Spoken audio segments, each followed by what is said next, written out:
here's the beginning of the overview. So sociocracy, it's a kind of a funny word.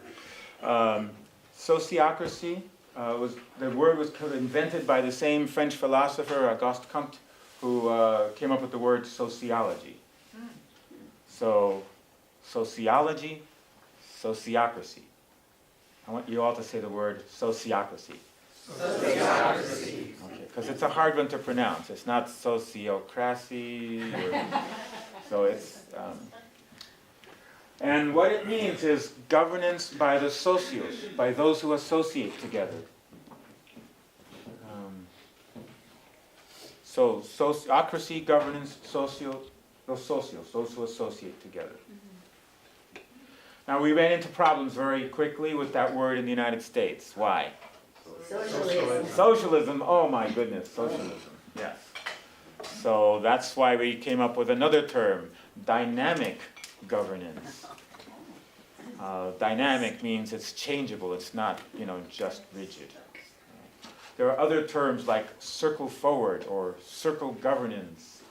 There may be other words that will start evolving, trying to figure out another way to say sociocracy without the dreaded implication of socialism.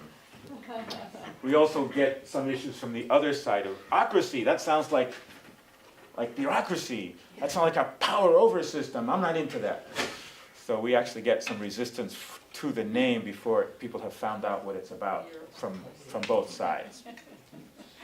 So that's about the name. And the history is that this begins really in a Quaker school in the Netherlands with a man named Kes Beuke, who was a peace activist between the First and Second War. And in this school, the teachers and the students worked together to discover what they wanted to learn and how they wanted to learn. It was a cooperative educational process, not the banking system of here's the things you need to memorize so you can pass them on the high stakes test that you will be taking to. So a very different kind of education. In a Quaker school, and Quakers in general have this, one of the phrases that I like from Quakers is, there is that of God in everyone. There is the Gandhian kind of philosophy. There is the piece of the truth in each one of us. So everyone's voice matters. And so that's where decision making, which is one of the core aspects of sociocracy, decision making by consent. Same roots as consensus. Quakers have greatly influenced the consensus process.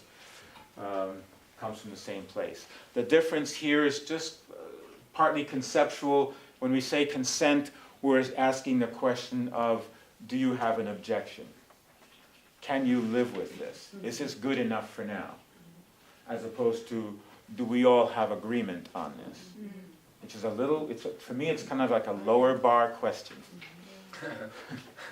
Because consensus means if everybody has to agree, that can be hard to achieve. But if everybody can say, it's not my preference, but I can live with it. Let's try it.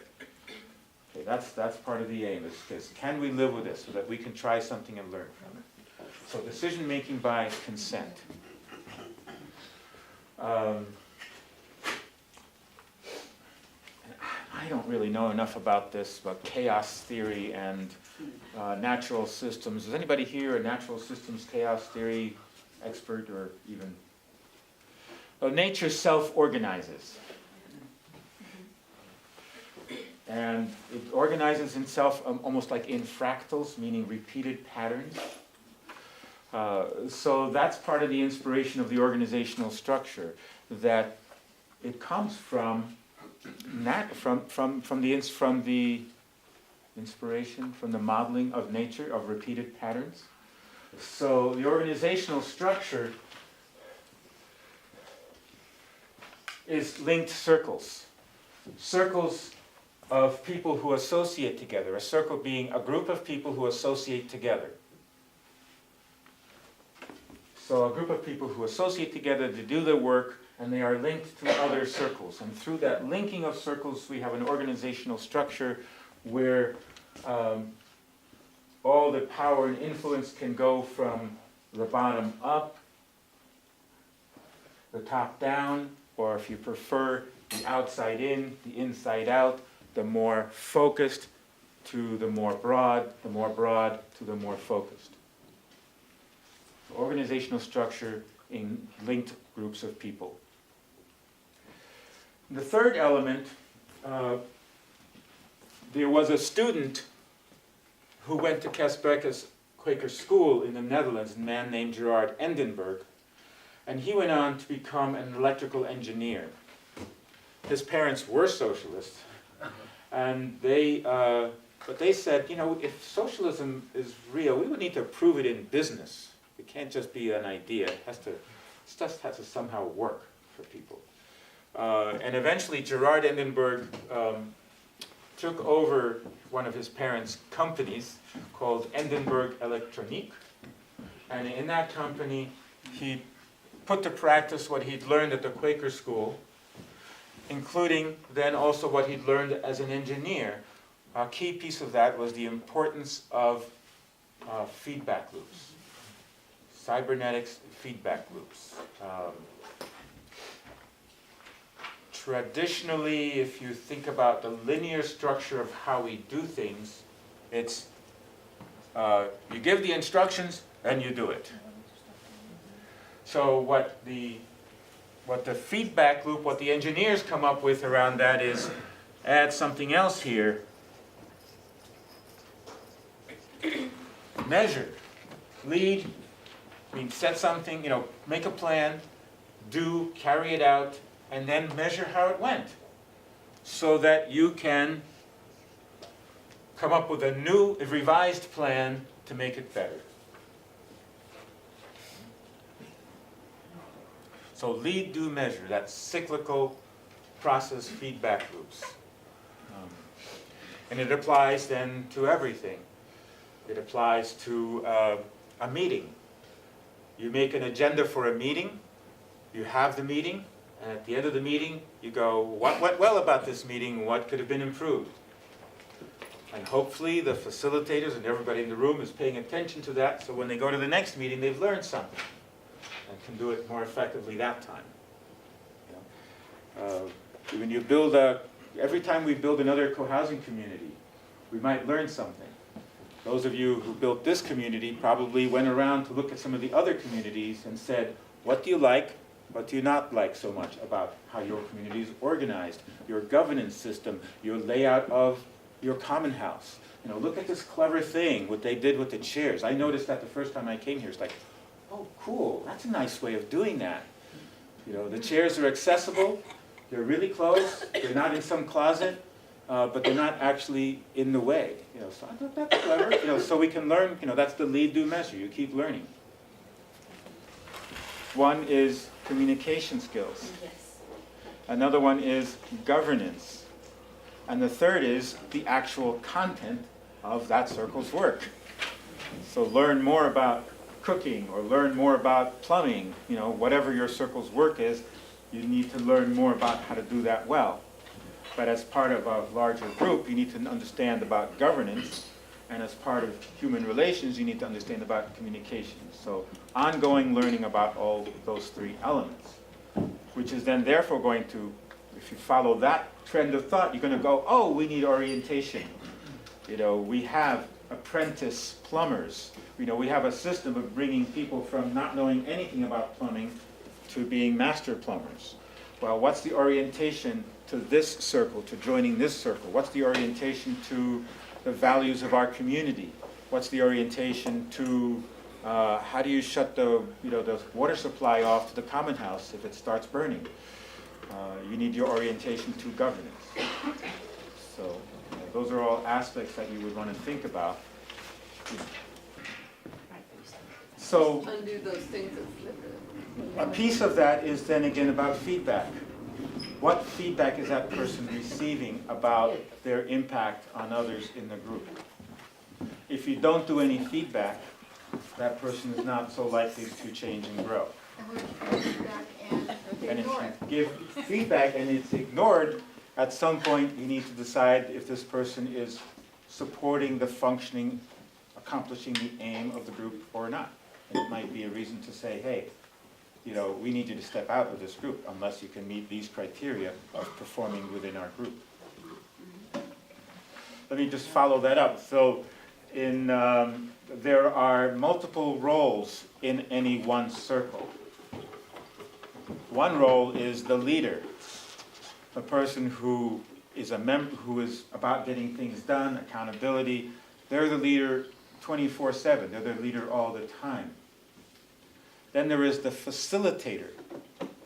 The facilitator is the process leader. How are things going during the meeting? They're not leading the rest of the time. They're just helping the process of that meeting.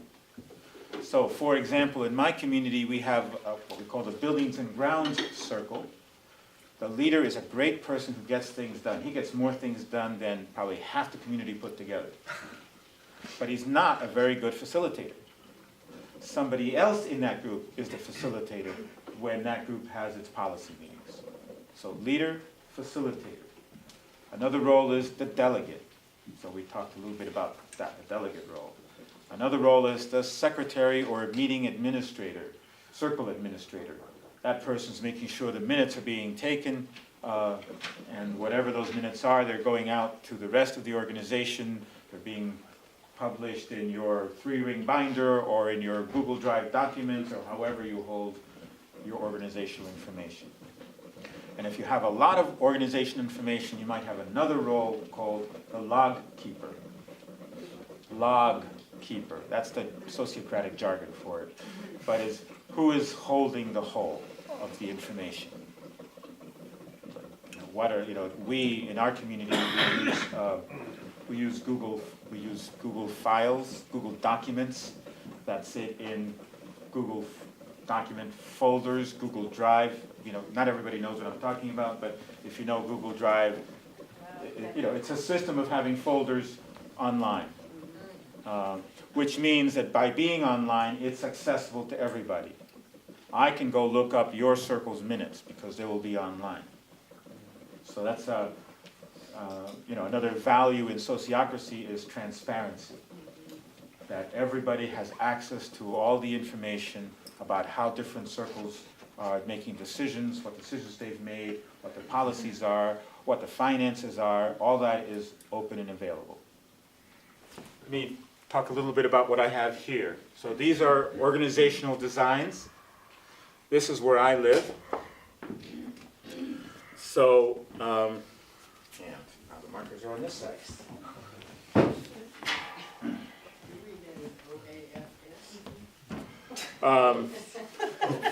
The oaths. This is the general circle, which we laughingly call the oaths, the overall facilitators.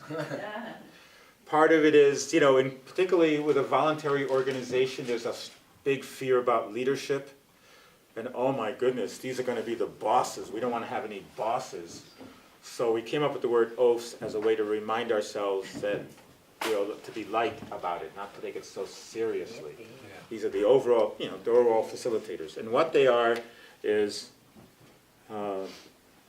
these 8, it's the leader and delegate of this work circle. This one is plants, animal, land, stewards.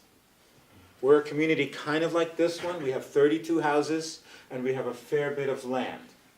So there's a bunch of landscaping, gardens, and stuff like that in our property, chickens. So this group holds responsibility for that. We have Buildings and Grounds Circle that takes care, we're a condominium. So in a condominium, the condo association owns the roof and the sides of the houses. The individuals own the insides of the houses. So the Buildings and Grounds Circle is responsible for the roofs and the sides of the houses, the roads, the truck, the plow, the tractor, things like that.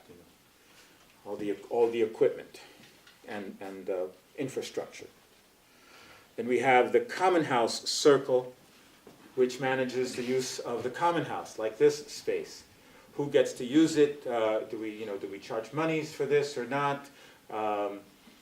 the kitchen operations, how many meals do we have a week, who's cooking, how do we set up all the meals and food systems, etc. Everything that happens within the use of the common house. And then we have community life, which is everything else. It's all the sort of people-related things. There are multiple subcircles here, membership, finances, something we call care and counsel, which is mediations, listenings, helping people who break a leg, what support do we need to anybody in need in the community from an emotional or physical place. There's more circles that I can't remember at the moment. Common house would have the kitchen and meals, and the cooks and the dishwashers. So there can be multiple circles. That's what I meant by fractal. You can repeat the pattern over and over and over again with circles coming off.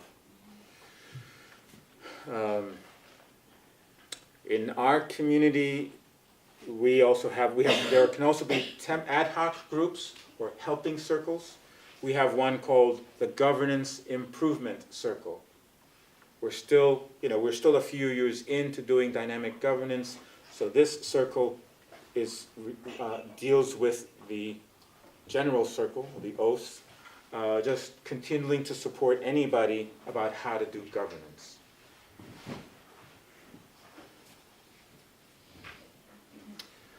We are a condominium, so we actually, in theory, by legal form, have to have a board of directors, which we do.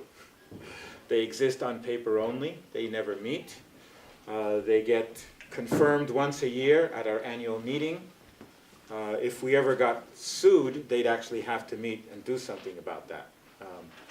But the oversight functions that the board would typically do are happening here.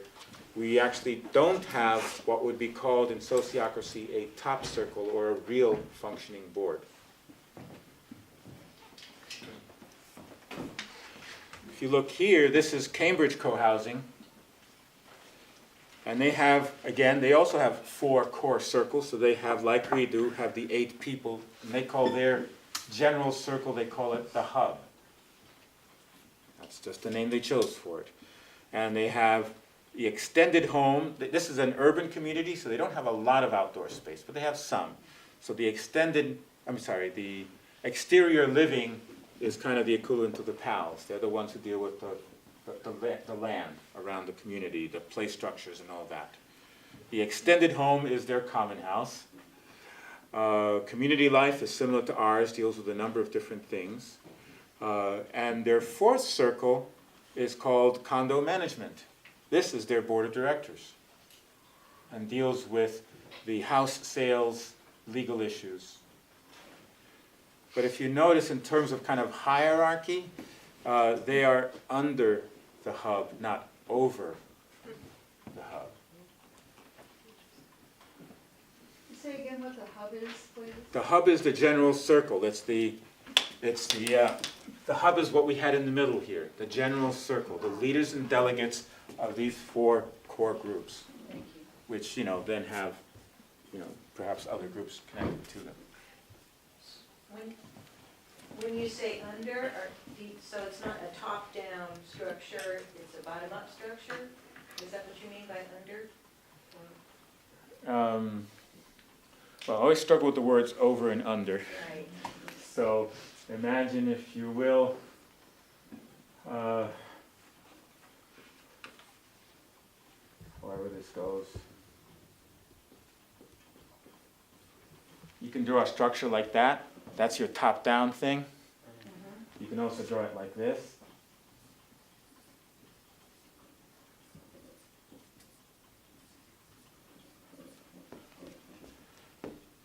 It's the same thing, but it's not top-down. Just break it down this way. Yeah, so what we're looking at here is, well, it's a mental thing of how we see it. This is, whenever we, talking about language, so we use the word sociocracy and its problems with that. If I say top circle, there are some people who are going to freak out and say, top? There's, like, no, we don't do that here. We don't have higher and lower. Higher is better, lower is bad. No, we don't do that here. So, okay, how is another way to express what we mean when we say higher and lower? It's not one's better than the other. It's functional. Yeah, it's how abstractly are you thinking? That the board of directors or the people at the top circle are looking long-range plans, big picture. Whereas the people in, these circles are thinking much more concretely, specifically about the piece of work that they're doing. We're in charge of that garden. We're working very concretely. This is not more important than that. You need all of it to work. So it's just a notion of understanding that what's the level of focus? Broader, wider, more narrow, more focused, more concrete. Every circle has an aim, what its purpose is, and a domain, what its area of responsibility and decision-making is. Within its domain, that circle is in charge. Nobody else tells them what to do. They are in charge. As an organization as a whole, when you begin or when you start sociocracy or when you found the organization, you go through a process of determining what are the aims and domains of each group. And what are the limits of power of any group. So buildings and grounds may have a budget of $40,000. Within that budget, they can make those decisions. If they want to spend more than $40,000, that's going to have some impact on the rest of the organization. So they can't simply do that. They have to come to the general circle, perhaps the full circle, and say, we need more, here's why. There's a discussion, and clarity can come from that about whether or not to spend more money in that sector. Let me just show this one other diagram, and then we can have it more in context. Can you say what is the responsibility of the general circle in each case? The general circle in these cases is, there are several things. One is there an issue that includes several different circles? So the conversation needs to include multiple issues. Overlapping. So overlapping issues, therefore this is a good place to talk about overlapping issues. Get some clarity and then define, okay, let's clean out the overlap, you do this, you do that. New issues that come along, this group can decide where does this belong. It's kind of like the Harry Potter movies where you get up and you get the hat, you find out whether you're in Slytherin house or whether you're in Ravenclaw, whatever it's called. So, for example, in my community, Buildings and Grounds is responsible for the parking lots. But they don't actually want to be responsible for the policy about, okay, we don't quite have enough parking spots over here, but we have more over here, and would those people park over here? It's a social aspect. It's not actually about the concrete on the ground. It's about who's going to park where. So that issue, they said, we don't really want to deal with that, OAFs. What should we do about that? And OAFs said, okay, let's give that to community life to figure out. So community life is dealing with the social aspects of parking. The same thing, we had an issue around PALS was dealing with all the grounds. But there was an issue about how people were cutting through people's kind of backyards. So that became kind of a privacy issue. It's not really about what kind of plants we're growing, where we're farming or not. It was more of a social issue. So they said, we don't really want to deal with that issue. Can you deal, so it came here, and from there, again, was another thing that went to community life as a more appropriate place. Because these people know about plants. They don't want to have to be social workers, which is what we're willing to do over here.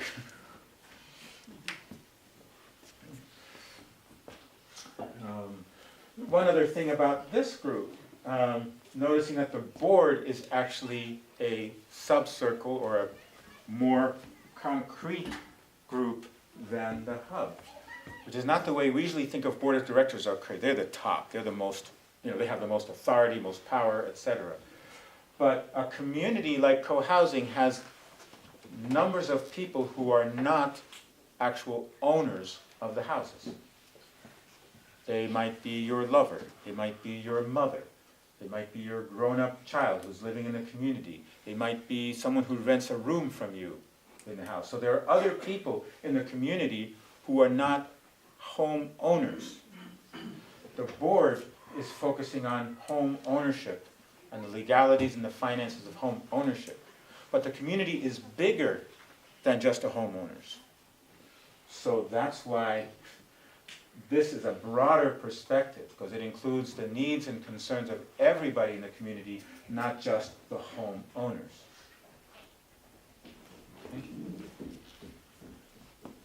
This is Scorcher Artisan Co-op, or Blue Scorcher Bakery in Astoria. If you ever go there, go eat at Blue Scorcher. They have 4 work circles: the bakers, the pastry people, the kitchen folks, and the the baristas. I don't even know that's a word, but the counter people.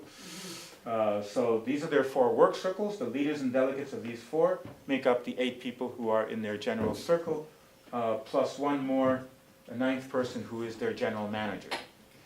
The general manager is selected by the board and leads this group. They have, they're a worker cooperative, so members of this restaurant are owners.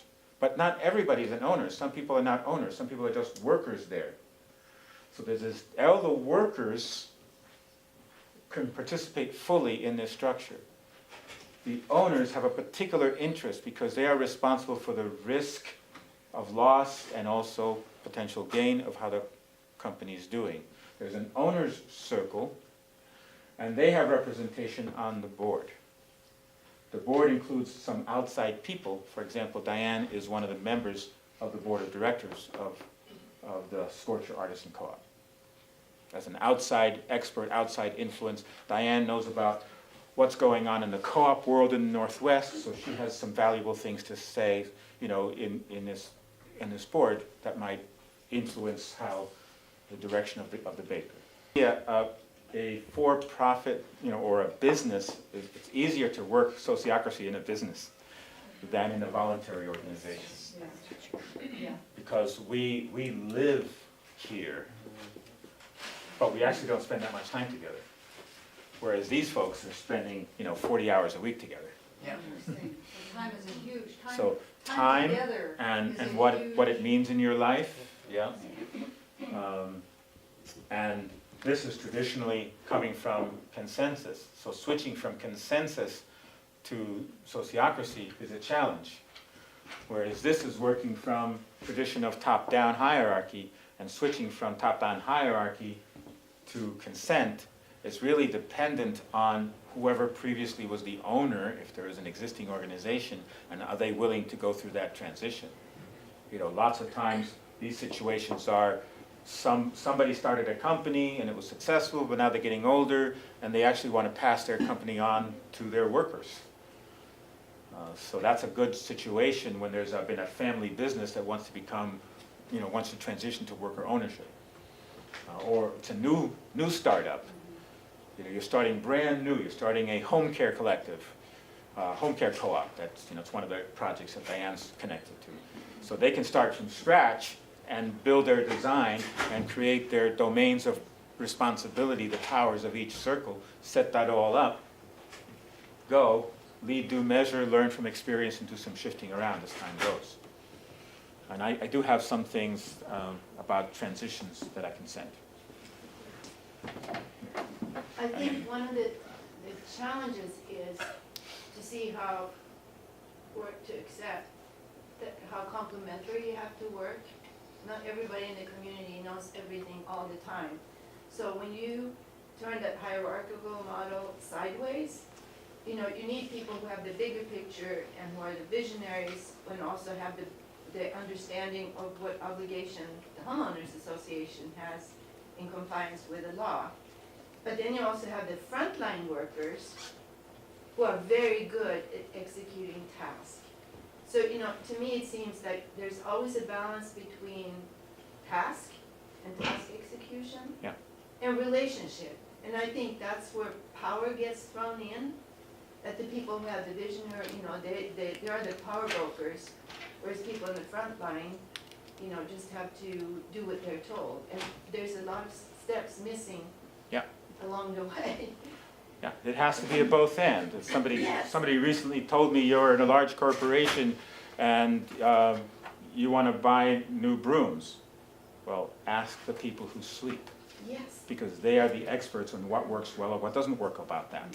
If you try to make that decision at this level, you don't have no clue what you're doing. Yeah. You're buying off of a catalog. Who knows if that's going to work or not? How many times have we bought something that looked good on paper but didn't actually work out in real life? So my kind of follow-up question, Yeah. the same question, but maybe I didn't really. No, now it's time to come back to it. So a business, if it is a business, has profitability as its underlying goal. So you can have these groups and they're all working as long as productivity is maintained. The equivalent, as far as I understand it, for co-housing is that we have values.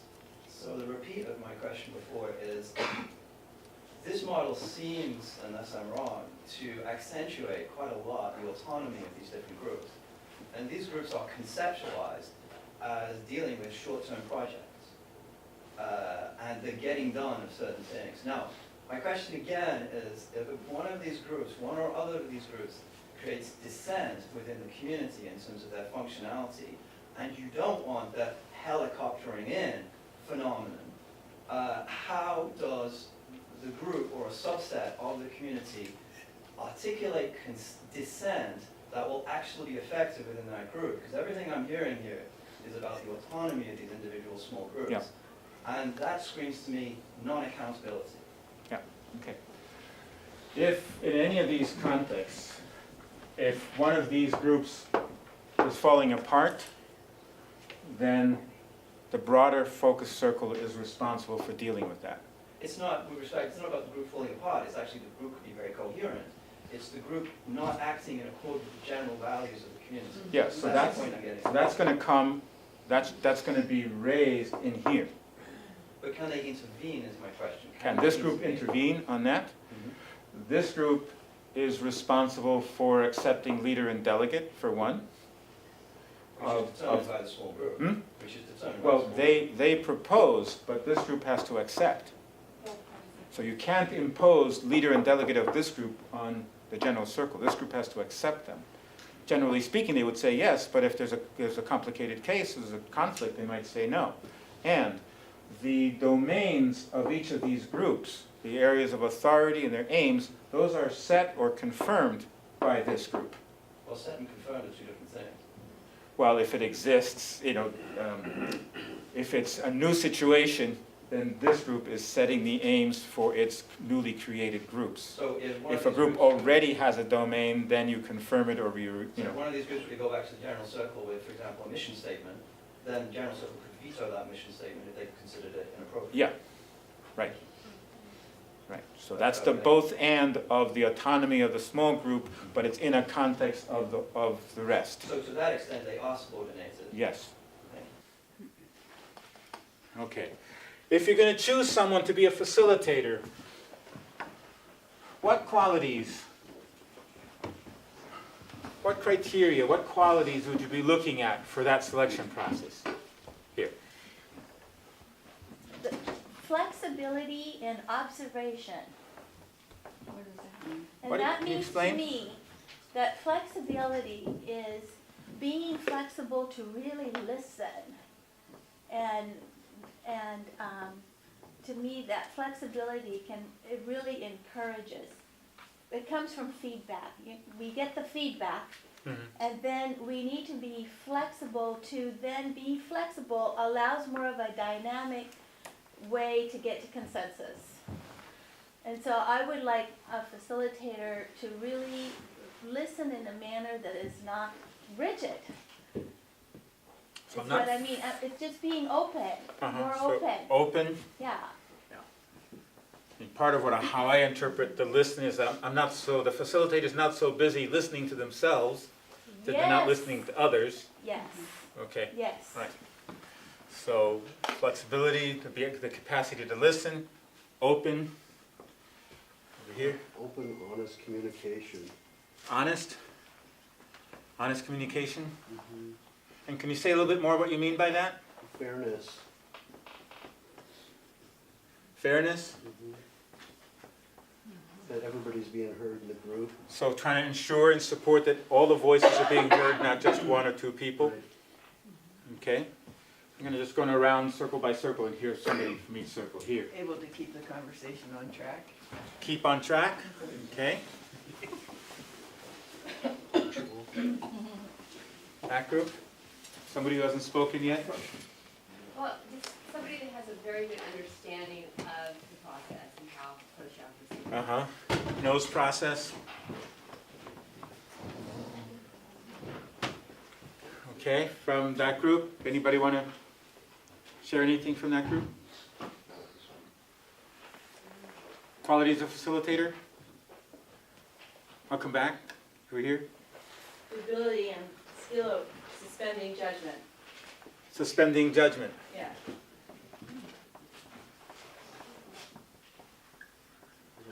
Diverse, very diverse. Hold on. So let me see if I'm understanding, what I'm imagining you mean by that is that I'm not gonna go, if I'm the facilitator, I'm not gonna say, whoa, that's a stupid idea. That I'm gonna accept whatever people are saying regardless of whether I have some judgment in me about it, that I'm gonna suspend that judgment and welcome that in rather than Exactly. quash anything So because it's I a don't think it. self-awareness of what you're saying to yourself, and not let that muddle your ability to Yeah. be objective and fair, and let everybody have. So welcome others' ideas even when they contradict your better thinking, quote unquote. Okay, let me hear from somebody who hasn't spoken so much here. There's a little modification of the keep on track, which is to honor whatever the group has decided their immediate goal is. If it's to talk about X, then to be sure that not just keep the conversation on track, but that how are we working toward meeting that goal? So work towards goal. Whatever that goal is for that group at that moment. I'm gonna keep circling around. Anything else here? Know how to reflect back what's being said. To be able to reflect back.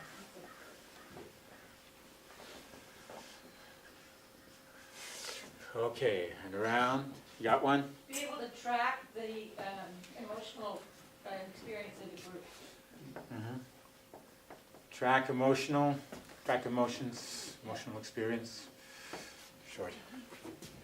Here.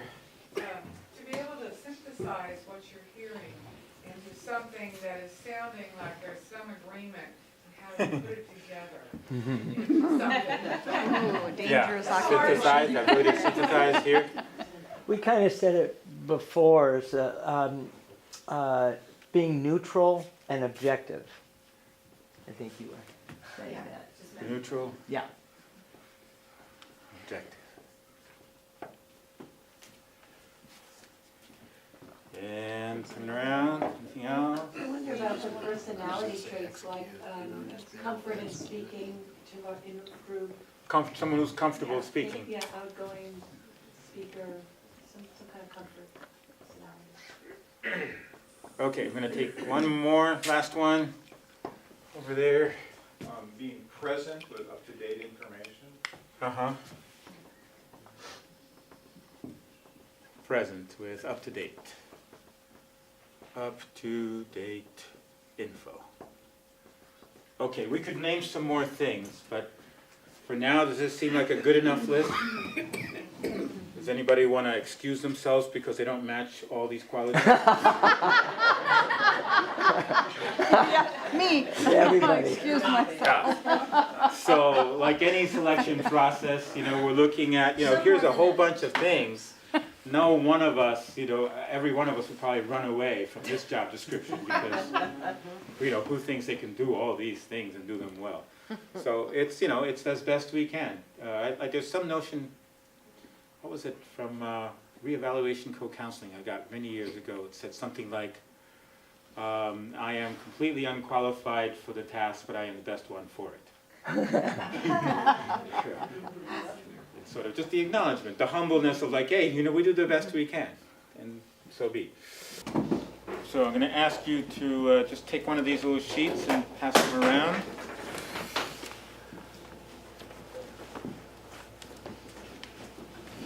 Actually, can I use this? That would be so good.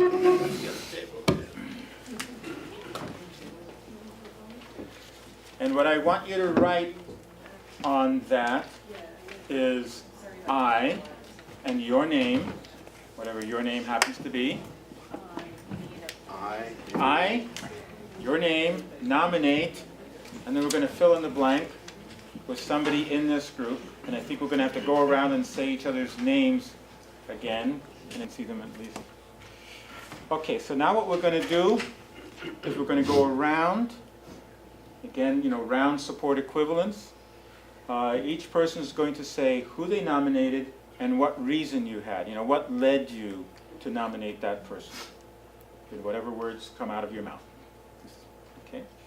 So, Julia, would you start? Who did you nominate and why? Yeah, I nominated Beth because she's outspoken and she kind of took the lead on the conversation and relate to other members' comments. So that's why.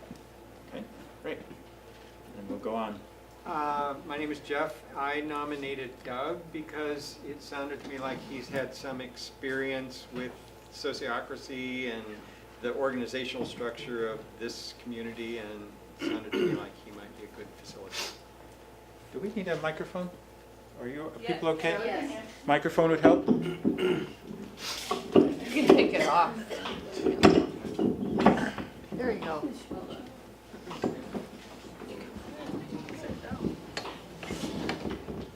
You put it on your chin. I'm Megan. I nominated Vincent because I noticed that he was asking follow-up questions to what people were saying, and I feel like that's something a good facilitator would do. My name's Doug, and I nominated, is it Bev or Beth? Yeah. Bev, yeah. I nominated Bev. She mentioned earlier that she has been learning facilitation and has, I think, developed some skill in that. And she definitely is very present and observant of what's been said here in the circle, it seemed to me. My name is Vincent, and I nominated Doug, but the guy with the orange hat. But it just seems like, that he's already in a community and has experience with this, so I thought that it would be very poignant to have somebody that already has experience and knowledge with that to deliver the message and bring back to our group. And I nominated, I can't remember your name. Jeff. I'm kind of intuitive, so I felt like you had good listening skills and an ability to be objective and hear everybody's viewpoints and give that thoughtful consideration. Okay. So this was the first round, and we put it in writing in part so that you would have committed yourself to somebody first before you heard from anybody else. That's kind of the self-organizing chaos aspect of things. Even though people haven't maybe met for the first time, on first impression, here's something. The second round we're going to do now, we call the change round. Having heard what you heard, you move to change your selection process, your nomination. And as we go around, if you change your mind again as you're listening, you can still change your mind and nominate whoever you nominate at the point that it's your turn. Okay, so think about it for a moment, what you heard and what people said. And we'll see if we have have something else. And I'll start here with Doug, and we'll go around. So this would be if I want to make a change of Yeah, who my did you, nomination. yeah, are you changing your nomination, or if you're staying, who did you? No, I'm staying with Bev. Okay. Let's go, doesn't matter. I'm staying with Doug. I'm going to switch to Doug after hearing that he had some experience with sociocracy. I'm gonna stick with that.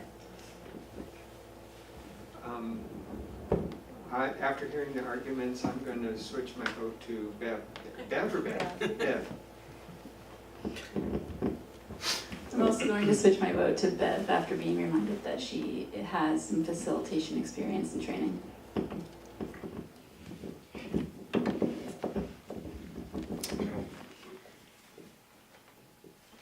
Nice to have peace and quiet. Okay, so what happens next is that I, as facilitator, will make a proposal.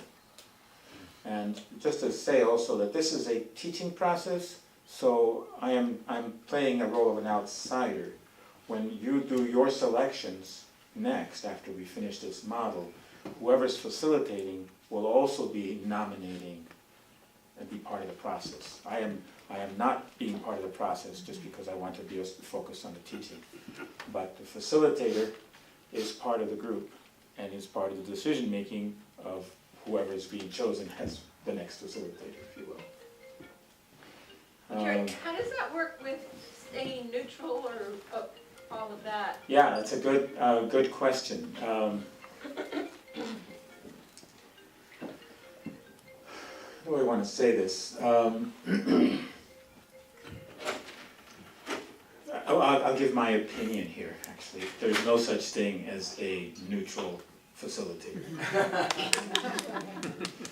There is a thing as a facilitator who's got capacities to be open, flexible, honest, fair, who can bring all those things to, to how the group processes. But to actually say that you're neutral, what's that? What's his name? Howard Zinn's book, You Can't Be Neutral on a Moving Train. We are all a moving train here, so it's not about not having any opinion, but about not overbearing your opinion on others, to be able to still be welcoming of others. That's how I hold that. Okay, so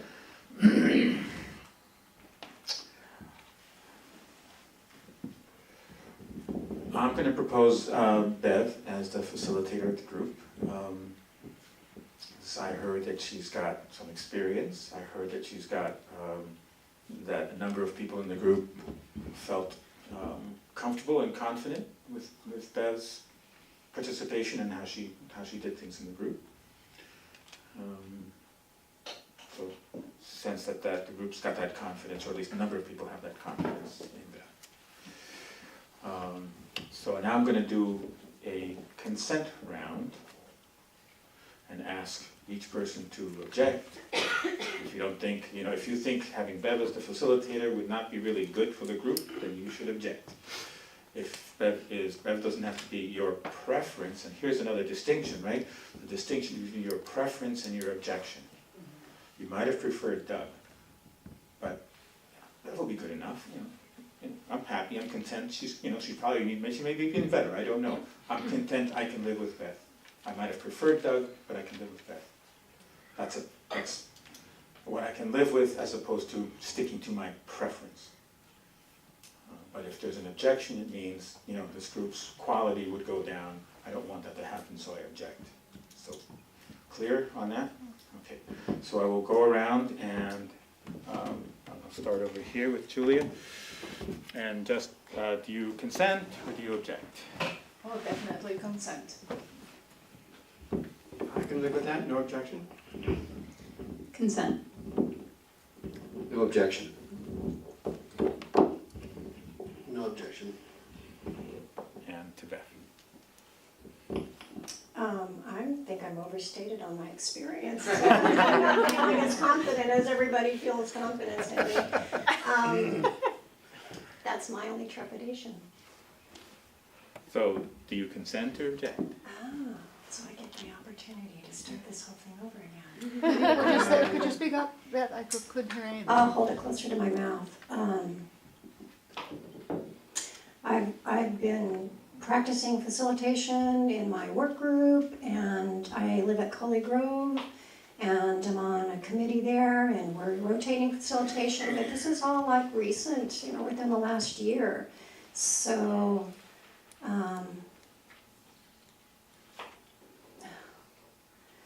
I think I'm gonna decline because I feel like it would be better for the group.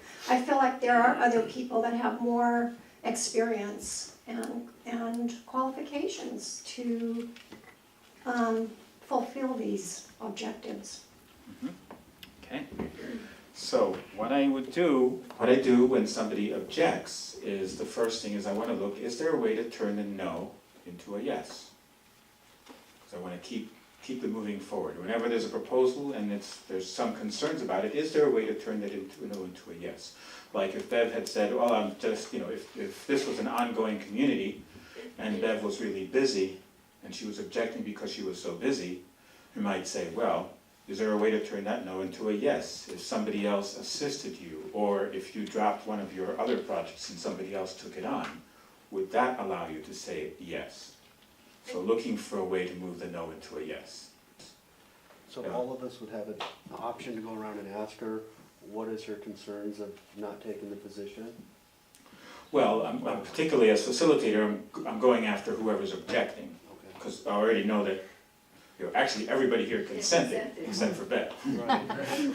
So, and what I'm interested in this case is like, okay, the group has confidence in you,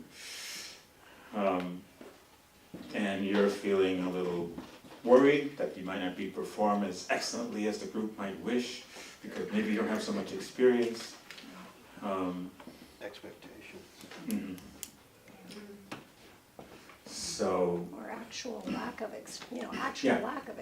Yeah, so for example, what I might do here is, so let's do just a quick reaction round. You've heard Bev's objection to her own self-nomination. Let's just hear, what comes up for you hearing that. I'm just going to go around. If you want to say anything in response to Bev's objection. Well, I guess the first thing I'll ask is, what is it that's making you object this So she said. nomination? Yeah. And she said that it's you don't think you have experience. You all think I have more experience than I really do. Well, do I have to ask something, or do I No, have to just what say comes up for you? It's like, so what am I thinking? I'm thinking you might say, well, I'm confident, and if it's not perfect, that's okay with me. I really would like you to still do that and try it. Or you could say, okay, well, if you don't have that kind of experience, then I really do want to, go to somebody else. Well, the reason why I nominated you is because I think that you have, what it takes to be a leader. And even on the second round, I still stick with you, even though I had the chance to. So I would really like you to reconsider that, because I think you have the ability and the skills and everything that it takes it. So why don't you give it a try? That's what's going through my head.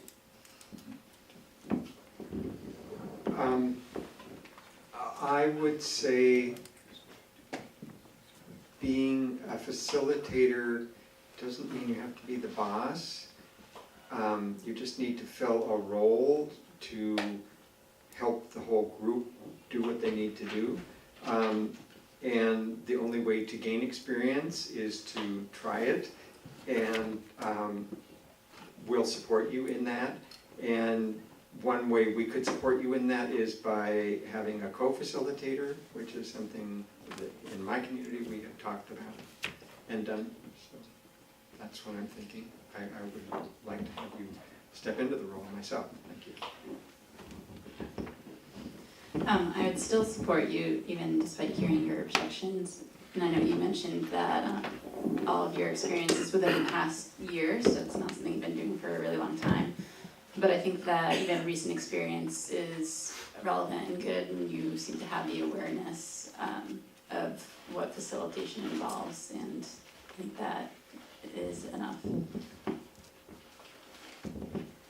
Yeah, I'd really urge you to go ahead and accept. I think it's a great opportunity for you to gain more experience, and I'm hearing you say that you are learning to facilitate, and it's really not that tough, and so I think you could do fine. I think you'd do a good job.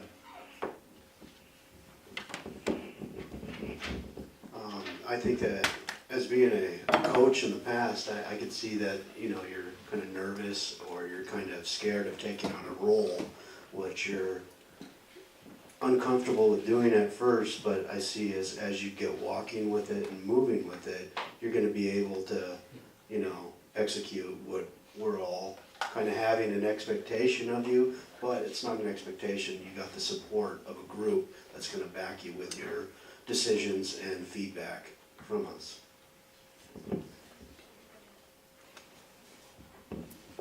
Wow, I feel really supported, first of all. But that was really encouraging, and this would be a pretty ideal situation to get some practice in. Probably doesn't get better than this kind of a group. So, I'll take it.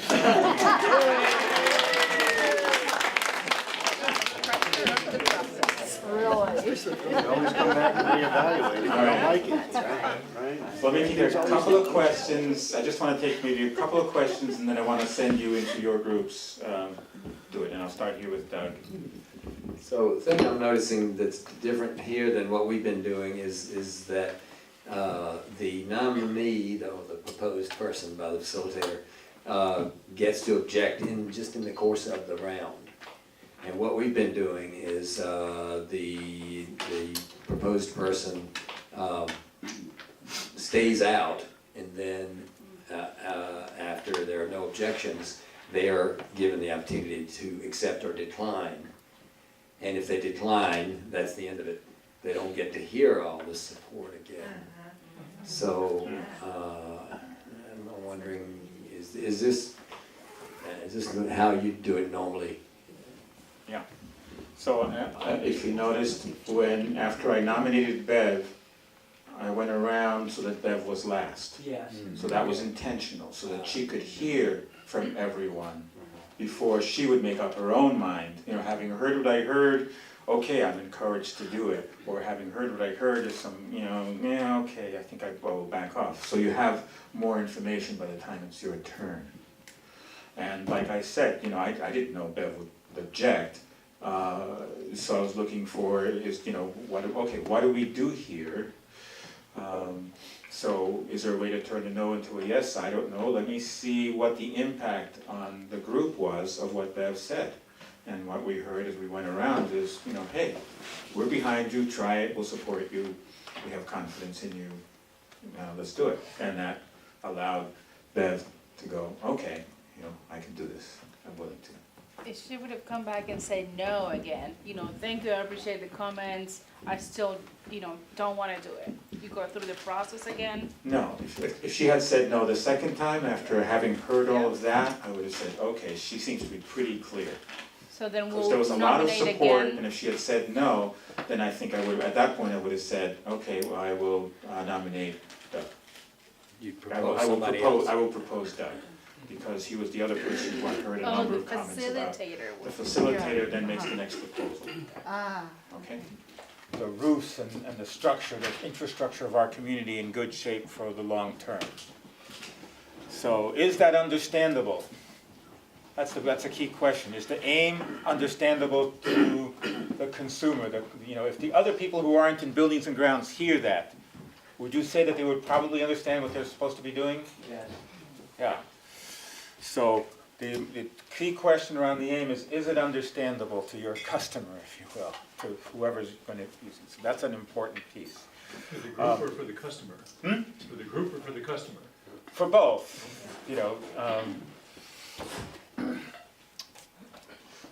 and that it be specific enough. So, For example, well, so from the aim being very specific, you can abstract to a more general statement about mission. So if that's Buildings and Grounds' aim, what might be the mission that they would have?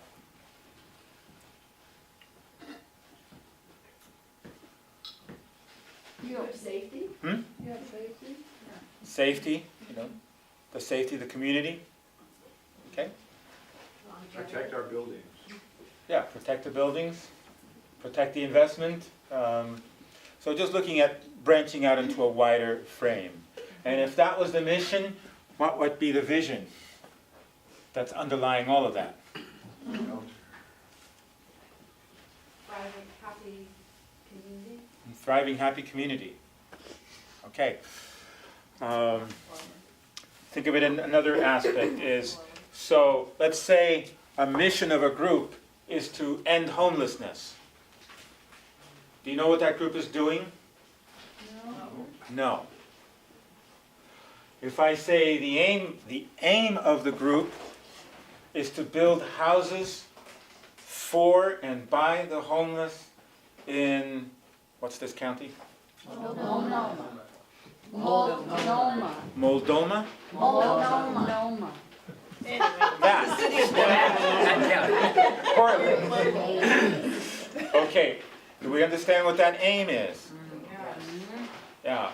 And if we were to go more abstract, if that's the aim, what might be their mission? Oh, did I already say that?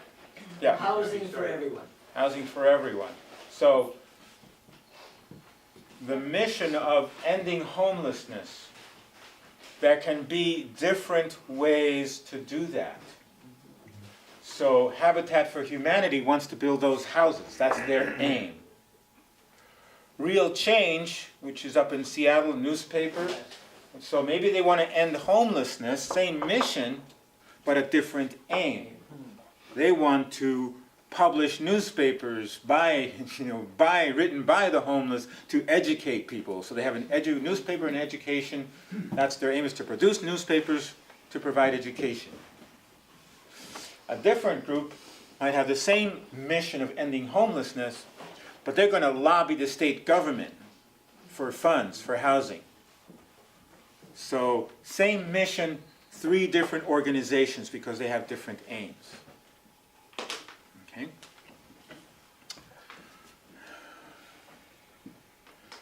Aims can change over time, whereas mission kind of stays around longer.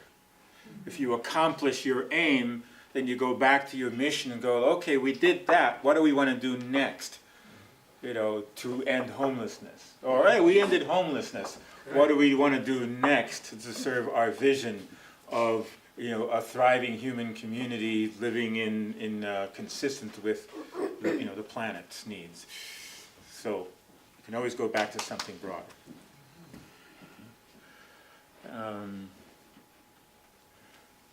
For the sort of the key place that we wind up working with in co-ops and in co-housings is in clarity of the domain. What is our area of decision making? Where does my area of decision making end and yours begin? So, for example, if you are newly building a community, you might have an outreach marketing circle, just trying to tell people, hey, we're trying to do this, come check it out. So that's what they're doing. Their aim is getting information out. Their domain is the publicity, the ads in the papers or the PSAs or whatever it is that gets the word out. You might have another circle whose aim is sales. So you're receiving the people who've gotten interested from the marketing circle's work. You're receiving those people and talking to them about, here's what it costs, here's what you need to do, and you work to complete that sale. So their domain is in the area of sales, purchase and sales of houses. Then you might have another circle whose aim is around supporting the membership issues of the community.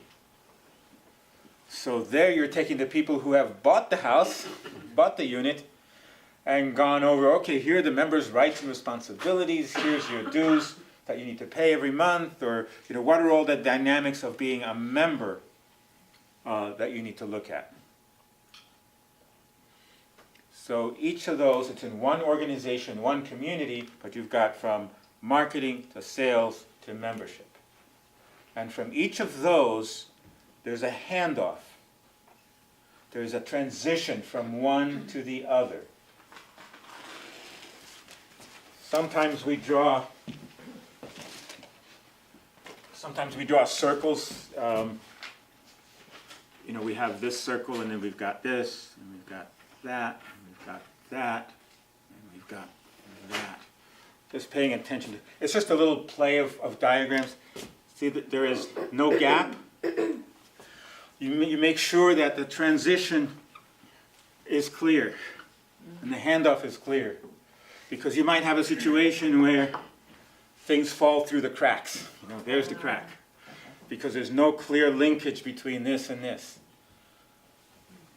You've got somebody who's just bought a house, but nobody's giving them an orientation about what it means to be a member.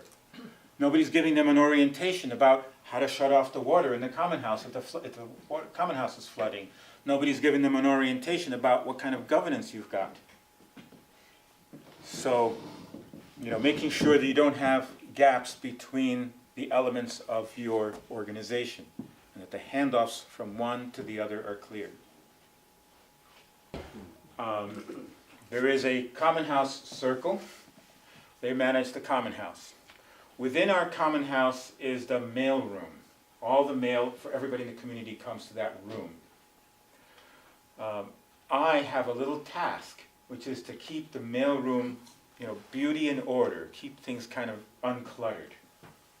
So I've got a whole little job description about that. In that room, there's also the box of recycling. I don't deal with recycling. That's somebody else's role. So somebody else is coming around and picking up the recycling and taking it out, to where it needs to go. In the mailroom, there are some bins for other kinds of recyclings, and somebody else is managing those. The mailboxes have keys. I don't manage the keys. Somebody else is actually holder of all the keys. But when somebody comes into the community, I go, okay, you're new here, this is your mailbox. Lions can give you the key to your mailbox. Over here is your post office mailbox.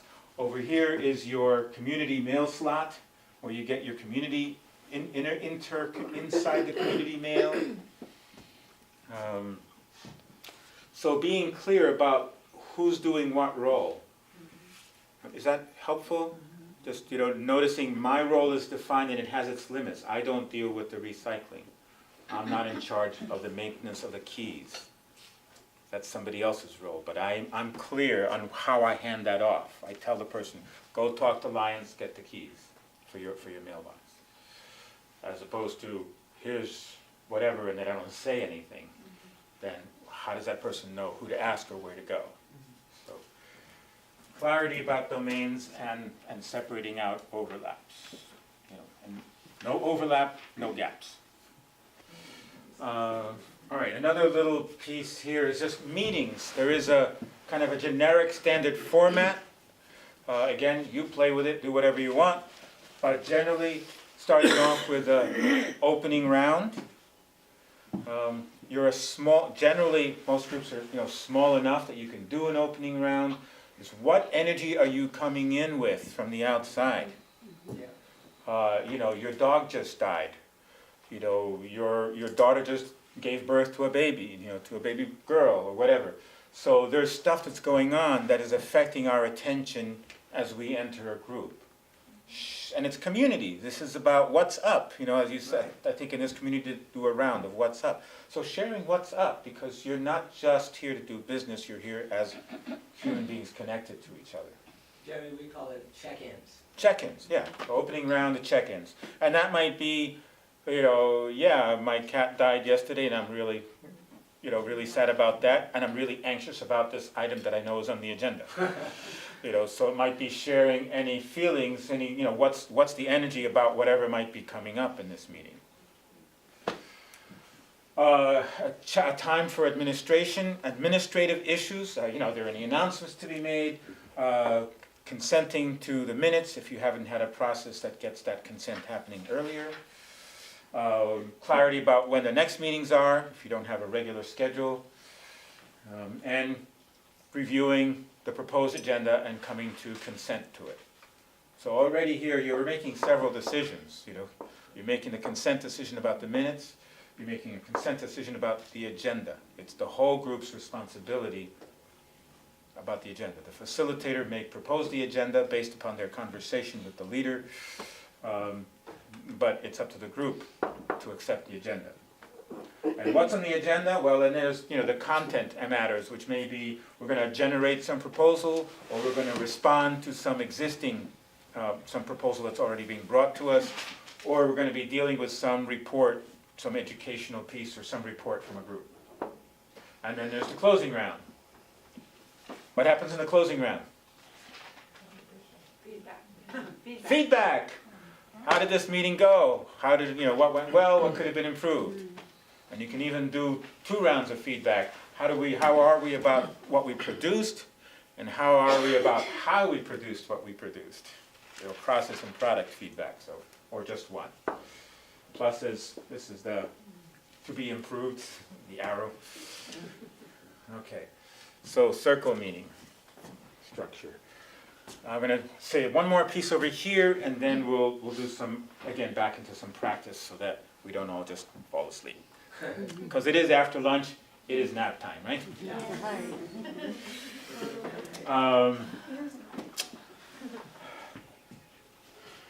Objections. We've done a little, we've sort of in and out a little bit about that, but I just want to say a couple more things. So the example, food is an easy example for me, again, living in co-housing. I might have a personal preference for eating vegan, but I want to live with you people.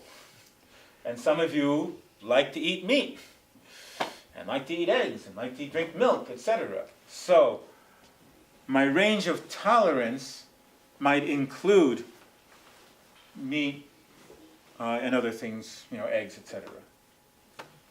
However, because what we said is that we have an aim of living in a thriving, healthy community, range of tolerance might end at the point of no aspartame, no MSG, and maybe not any factory-raised chicken or factory-raised animals. That they be, if we're going to eat meat, let's eat local, organic, or at least local, something where the animals have been treated in a healthy way. So that might be where that dividing line is between what's my range of tolerance. I'm willing to sit here next to you eating meat, but I'm not willing to have aspartame or MSG or chemicals in our food. Is that making sense? Yeah. Okay. So it becomes really clear that you don't want to just, you can state your personal preference, but then be clear of what's your range of tolerance and accept whatever that is. This is another one of those engineering, this phrase, personal range of tolerance, comes from engineering. It's the,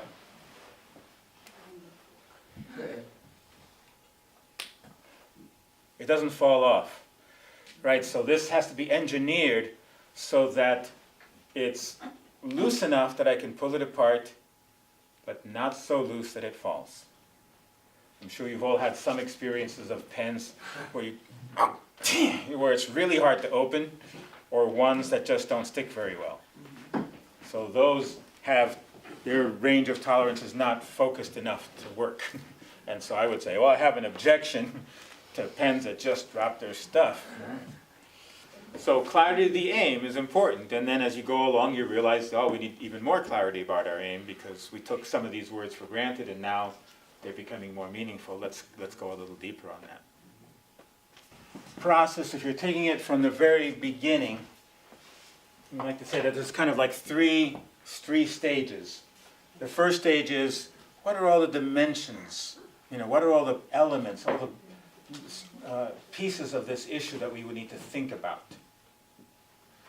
We make a list of those and go, okay, we got the list of those, good. Now, what opinions do we have about that? So let's start making a list of these opinions.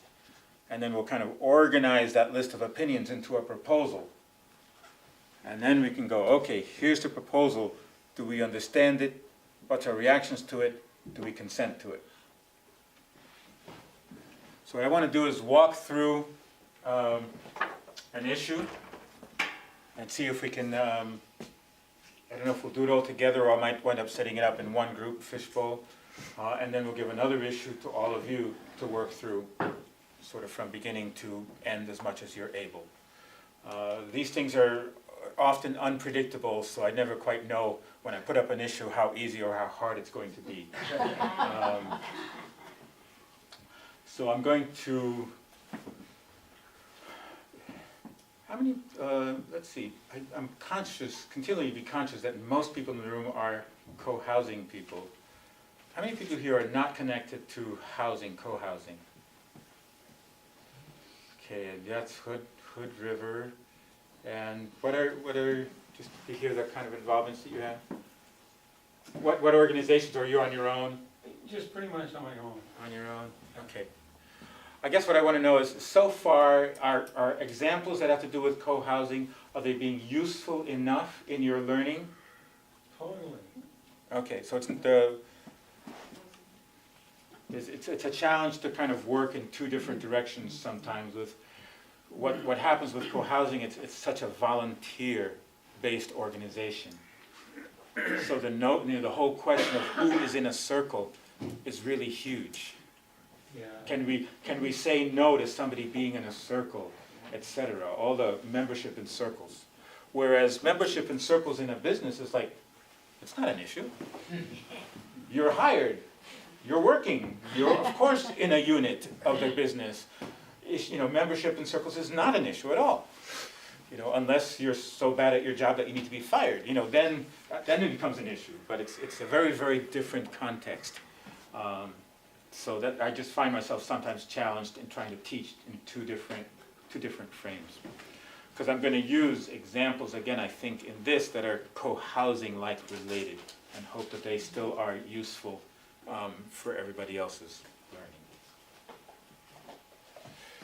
So, because co-housing is voluntary, meaning we may, in our communities, we sometimes have guidelines, everybody should put in 6 hours or 9 hours a month of work. There may or may not be that much accountability, depending upon the community that you're in. So there's some expectation of work, but it tends to be voluntary. So I want to imagine that each of you in your circles, and I don't know how much circle work we'll use on this, but I want you to imagine that we are in a newly forming community. It's not any of the ones that you currently are living in. We're in a newly forming community, and we're trying to think about what about people who may choose not to work? Should they be paying something? It's in the jargon. It's called pay or play. You play, you work, contribute work, or you pay. So just taking a look at the issue of people in the community who don't work, who don't put labor time in. Okay, so that's what I'm labeling as the issue.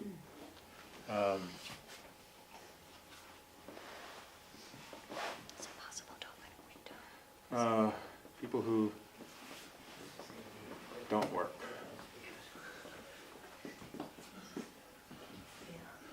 What are all the different elements that we would want to think about as we think about coming up with a policy about people who live in a community who don't put in labor time. So, What about if they can't because of medical or age? so health issues. That's, what do we do with people who are not able to work because of health issues? That's one of those elements, okay? So are there other elements, other kinds of things to think about? Well, some people retire to take a lot of vacations and live in co-housing because somebody else can take care of their pets so they can go away. And so they're not around to work very much. So there's people that are not around very much.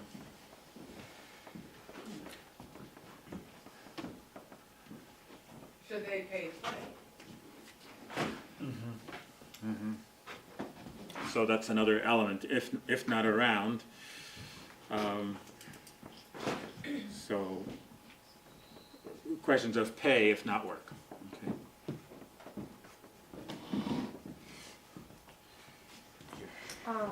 Kids involved in athletics. They're on the soccer team and they're on the weekends when they have the work parties. So kids and work? That's a more generic? Kids' lives. Yeah, kids involved in activities that prevent them from being available. Off work days. They do tasks that they can lend their talent or resources in other ways. So scheduled to unscheduled, how do we offer capacity to work for people in both those situations? Renters, absentee owners who rent to people who have little or no commitment. Perhaps they give lip service when they first come in, or perhaps they're not completely informed by their owner. Yeah. But the end result is the renter behaves pretty much like a renter in an ordinary apartment building. Okay. I'm going to put down absent owners, and I'm going to leave the renters as a separate issue. That starts, to me, it starts getting into a different territory. Okay. What is the responsibility of absent owners? I'm going to keep going around here. Yes?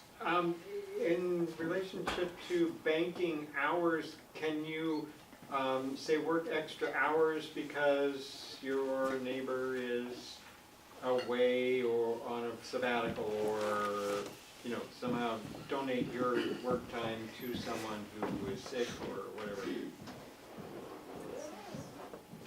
Okay. Donating time.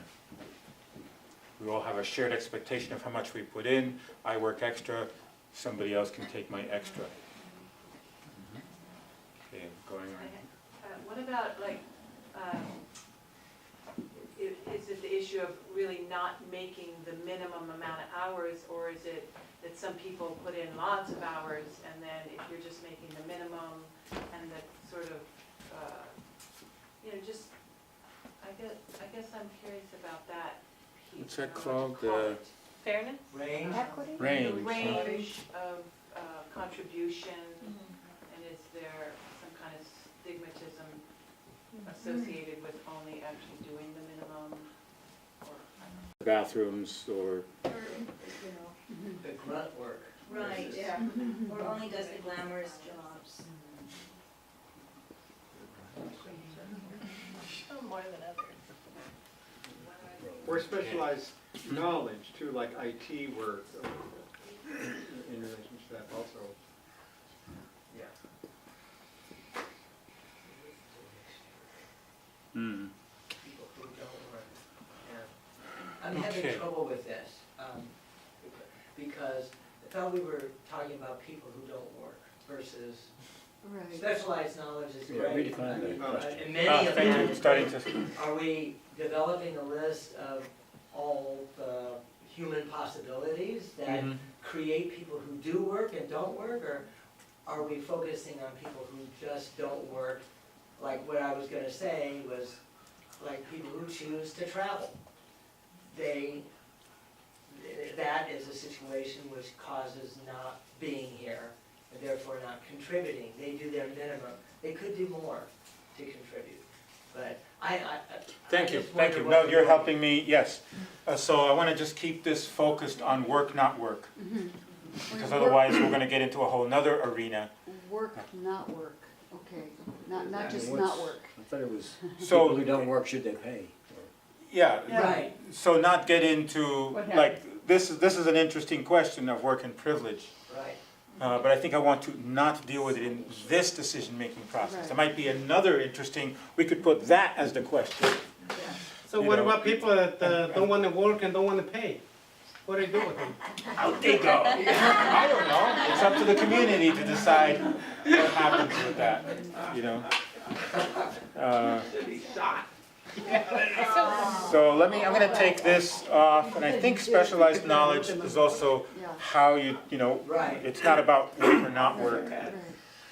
This still seems related to the tension of how much work, how little work that people do. Okay, Marcia, Yeah, take the last couple and then we're life going phases, life phases. to, life phases. People may have worked very hard for 10 years and then age and can't. Or kids can't because they're young, but can when they're older. Yeah. Okay, let's take the last couple of comments. I was just gonna say, having clear expectations, you know, sometimes people are not doing the work because they don't have clear instructions or, you know, expectation where, if it changed or whatever, just communication not flowing through, you know, that can be something why people don't do the work. Okay, and I'm seeing still hands. I want to, so I'll take these last three and then no more. One. How about a part of a couple, one spouse does all the work? Uh-huh. What about?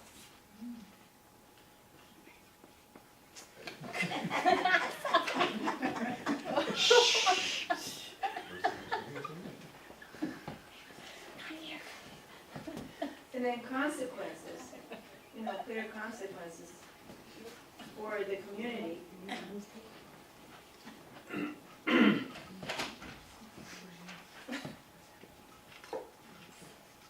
Okay, and last comment. Yeah, it's similar to the second one, people not around, is people who choose to travel.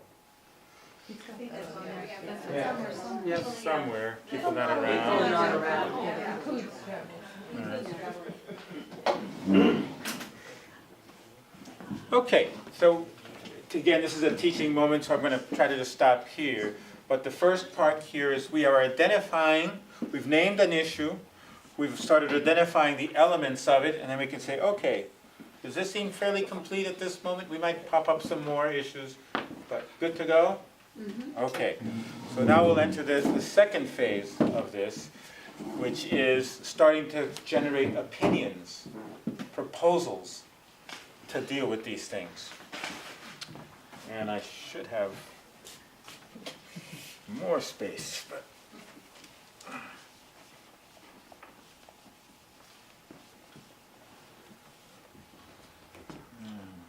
a sentence, or basically a sentence that captures an opinion that you have, part of the solution. And we're going to make up a number of different statements, and then we'll see if we're capturing all these kinds of concerns. We'll start. Well, here's my sentence, I'm gonna just try it. So I'm speaking as if I were the community. I think we need to name all the kinds of contributions we value. All the kinds of contributions we value, not just the ones we call work. So we value hugs, so we need to name hugs. We value childcare. We value taking care of each other when we're sick, which may prevent us, for example, going to a work party. So it's like the unnamed values that are really, can be the lifeblood values of caring for one another that don't get named as work. So let me see. So naming the values of the community. what we call in Valued activities. In other words, we call certain things work in our culture, Mm-hmm. and in our co-housing communities, and I'm sure it varies from community to community, but there are some things that are really incredibly valuable, that take people's time, that we don't call work. You don't count You as don't work. call childcare work? No, we In don't some count it as communities, work. no. Acknowledging,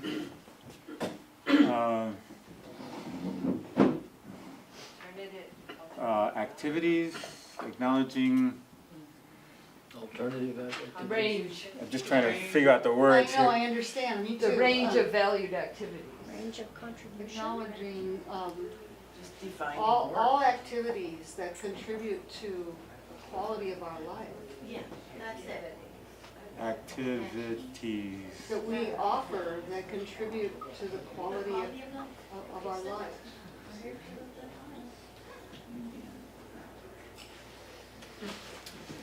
Okay, we just kind of short, just acknowledging all the valued activities, not just quote-unquote work. Great. Okay, so we want to have, I'm hearing that would be a statement. Yeah. And then I don't know what else will be related to it, but Right. there's one statement that says that. Okay, over here. My opinion is that clear record keeping of work lets each other know what's being done and how much time is required. We may discover we've spent 200 hours on something that we don't value that much. So record keeping enables us to know who's Mhm. doing what and what it takes for us to accomplish something.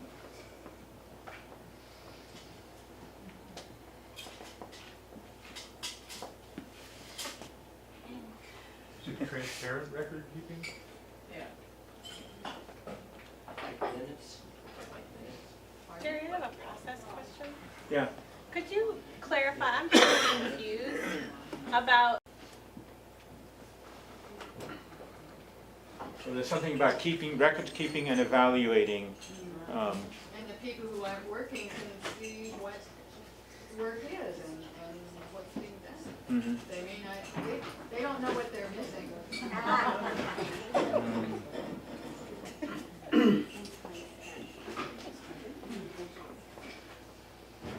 So one aspect of that I sometimes think about is what's the labor budget?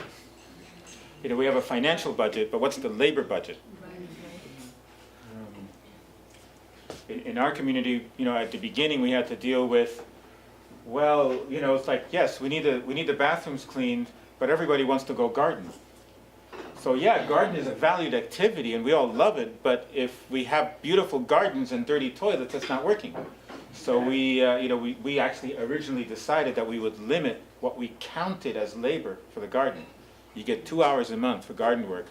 Beyond that, you can do it, but it's not going to count to your, you know, to the guideline of labor hours because we need to distribute some of the other labor hours and other things to make sure that they get dealt with. So, here. You could give, like, yeah, you know.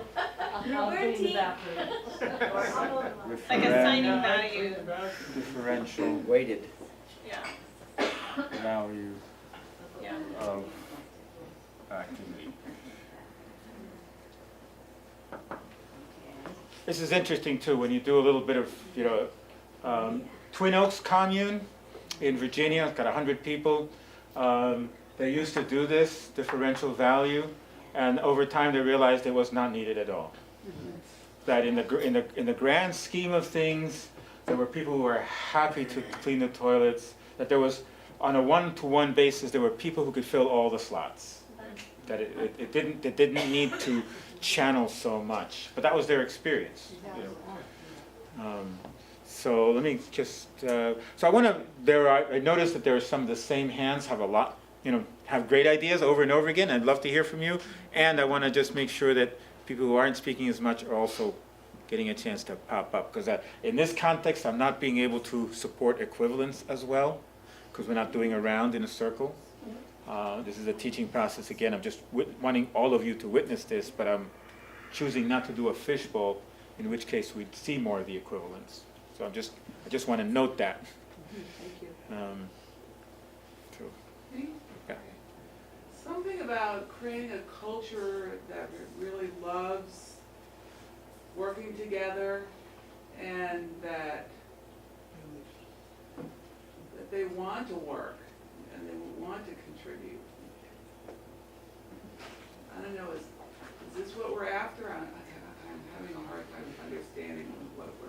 Yeah, so what I'm looking for here is now we're getting into really concrete.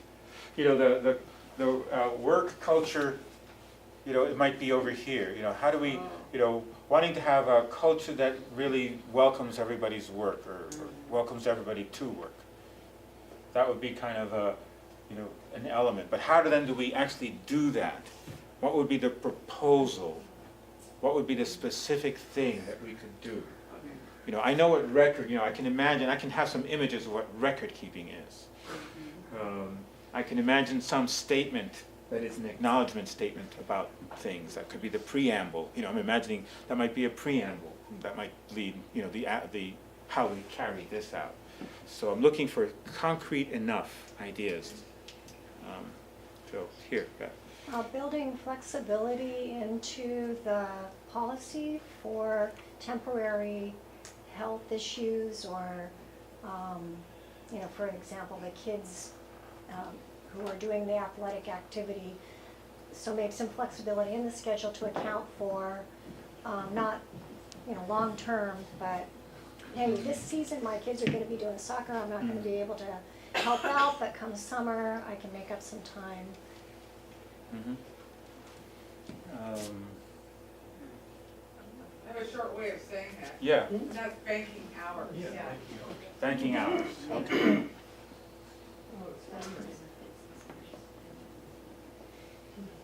So you can go into debt or a surplus, but over time you're basically coming out even, or at least even.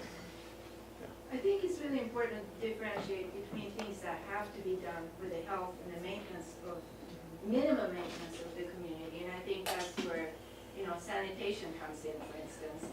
Or, you know, like if you have a kitchen that is not kept clean, you will have bugs or worse. So, you know, that general understanding, which I think, you know, if you raise a family, you talk to kids about that too. That there's some agreement on what has to be done, and then what you would like to be done, and then what people pursue as a hobby. I think gardening is a nice example of that, that it's not a chore, it's what you do because you love to do it. Prioritizing? If it's on a farm, it's a little different. Yeah.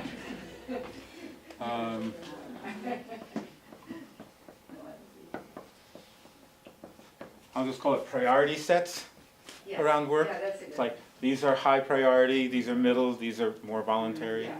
There are some non-negotiables. Yeah. Yeah. Somebody's got to make sure the tax return thing is filed. Okay, Mac? I'll just allow the working circles to determine what jobs count.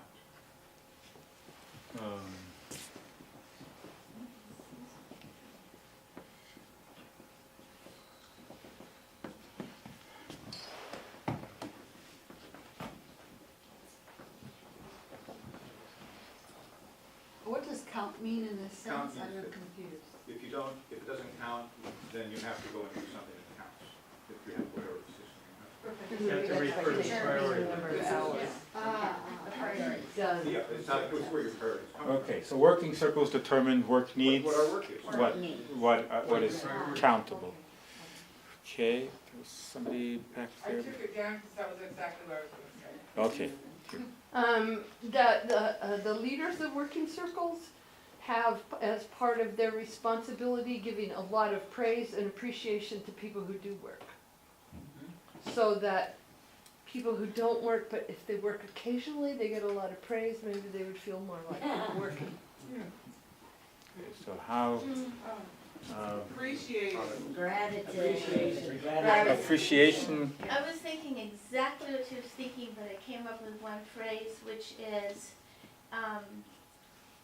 creating an environment of compassion, where even somebody may be always, they're supposed to, you know, water the plants, but they know that they have their granddaughter visiting from California, and one just says, hey, let me finish watering the plants for you so you can go play with your granddaughter. Mhm. But something that has to do with, you know, creating the environment that people want to work in whatever capacity they can, that they'll even initiate their own creative manner in saying, I can't move or do anything, but I can do security and make sure no strangers walk into our facility or whatever. But it came out of them because of the compassion in the environment. So as I'm writing down work appreciation system, you know, some way of giving that feedback. Not sure how to make that more concrete at the moment. But. So I'm wondering about money. Nobody's mentioning money. Well, So I'd like to hear if anybody wants to propose around money, actual money stuff. Yeah? Not around money, just kind of what these ladies were talking about. If it's a community, why don't you have buddy systems? So the buddies have each other's back, and that everybody shows up with certain gifts and talents, and that the community knows what those are. And those are their groups that do those specific things. Like, I'm not ever gonna get up on a roof and do a hammer, ever. You know, but there's other people that are. You know, so I'd be in a category with a buddy to have each other's back. Hey, I'm really sick right now. I'm supposed to water the plants today. I can't do it. Would you be willing to do it for me? And in return, you know, just to kind of support each other. So, buddy system.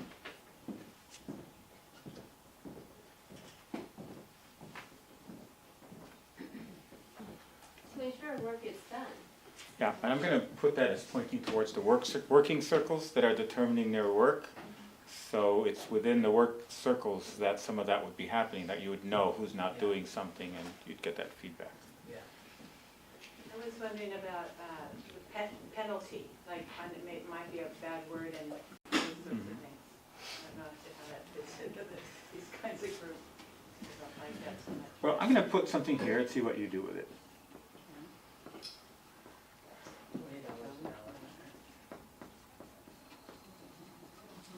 Don't work, $15 an hour. For, you know, if the community's got a 7-hour a month contribution expectation, okay, you put in $15 an hour for the time, since you're not going to work, to put in some money. So X number of dollars. Yeah, but the dollar per hour according to however many hours we are agreeing that we should work. And to add on to that, you know that there are some people in your community who need money and who aren't working very much, and you can ask them and pay them personally for the time that you can't work, and that goes in your slot, and but you pay for that. So it's not in the system, it's kind of Side the system. Yeah. So you get somebody to take your place, but you pay for it yourself. Does that work comfortably in a We in a society? It can, We yeah. have that, yeah. We get time, we got banking hours. There was something else that was just like the banking hours here. Shared hours is that. Donating time. Yeah.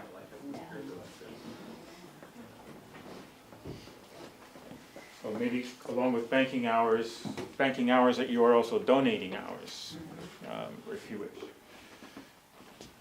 Other things here.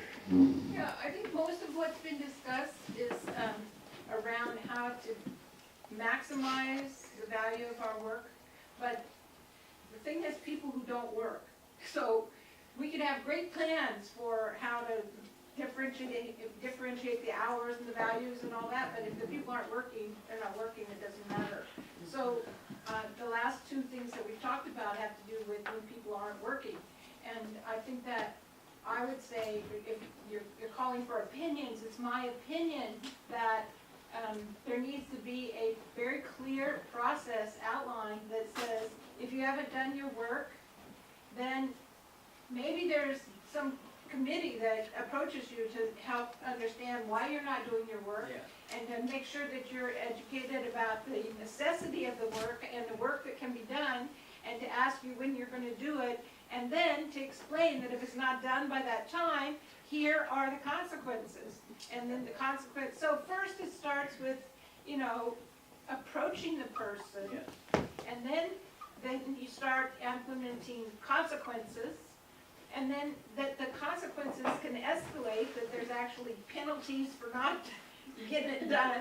And then ultimately, in a homeowners association, you can slap a lien against their condominium for all the unpaid work. I mean, for all the work that adds up to X number of dollars per hour that you can, and that basically, if there is a cultural value in your community that everyone contributes and someone is not contributing, that ultimately they maybe don't belong in that community. Right. Yeah. Okay, so I didn't know if I got the right words here, but I called it Work Distribution Committee. And they would sort of monitor a process with steps that would go from talking to people to having them pay to putting a lien, you know, or asking them to leave the community. You know, graduated steps according to what they do. But this really brings up what I was talking about privilege, because it's a form of privilege if one member of a couple does so much work that the other never works, or if somebody's so wealthy that they can just not work and just pay, and it's not of a consequence to them, or if someone just chooses to do something really fun and they can give themselves hours and somebody else is not part of that, and so they wind up needing to catch up by doing cleaning when they're not working their straight job. You know, so it's not, I mean, we already have this system in place. We have an internal economy, we have a $20 an hour rate, people get other people to do their work. We have a group that tracks the hours, we track the hours. And the solution that's being described is already in place here, but there's still tension because there's other issues that have to do with being in supportive, caring community that aren't completely captured. So, you know, for the purpose of an exercise, yeah, but in reality, there's other issues that have to be solved. Jerry, I have So- a process question. Yeah, let me about just, that. so I just want to, yes, there are multiple layers of issues. So here we may be dealing with one layer and we resolve this layer, then we start surfacing that layer, and then we start with that, the same kind of process identifying what do we do about this layer, come up with another proposal that maybe doesn't get rid of all this, but does some more sophistication about how we deal with this to deal with issues of privilege, etc. So it can be an iterative, you know, you do one round and then do another round as you know, you surface issues once you get clear about one thing, you go, oh, we fixed this, but look what, something else popped up. But I think So, I have a process question. Yes. That, I mean, literally, in community, this is what happens. So the subject is people who don't work. But when we start trying to drill into something, there are always related issues. And this is the complaint that we often hear, that we never complete anything because we get sidetracked, or because in order to create a solution, you have to deal with all these underlying issues as well, and you just can't get them all handled at once. So in the process that you're teaching us right this minute, what is to be done about that? I mean, literally, I believe that Kathleen's comments are very reasonable and astute. And if we go down that rabbit hole, we don't deal with the one that was identified for today. And it's not unusual that we run into something that interferes with moving forward. So what in sociocracy happens at this point? With extenuating circumstances.